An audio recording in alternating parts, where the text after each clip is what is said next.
Okay, so now let's look at the truth table for implication. And the first theorem that we need to prove is that false implies false. Okay, so let's look at the proof. Now, I can actually do this in one step because I can say false implies false. Oh yeah, that's equal to true by self-implication. X implies X is equal to true.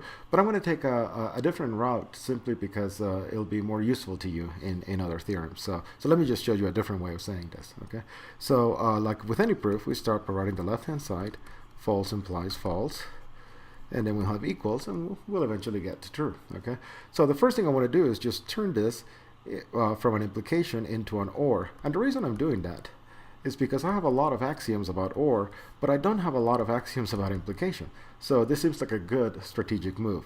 So this is implication. Okay, that's a reason, that's a rationale, and now we can work with this. Well, X or false is equal to X. So if we let X be not false, then this should be equal to just not false. And this is by or identity. Okay, which is just X or false equals X. And now we'll just take a single step and go from not false, we'll just write down true.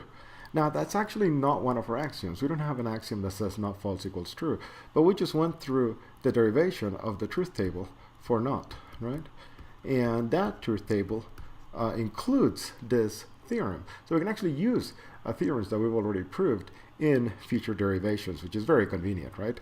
So here it is. This is the first step in the proof table. Now there are other cases, right? We need to prove that false implies true is true. We need to prove that true implies false is false. And we need to prove that true implies true is true. Okay, and this is going to be your job. Okay, it should be very similar to the proof that we just did here. Now when you're done with those, then what we're really going to have is the truth table for implications, which I've summarized right here, and that's going to be another kind of big theorem that we've developed.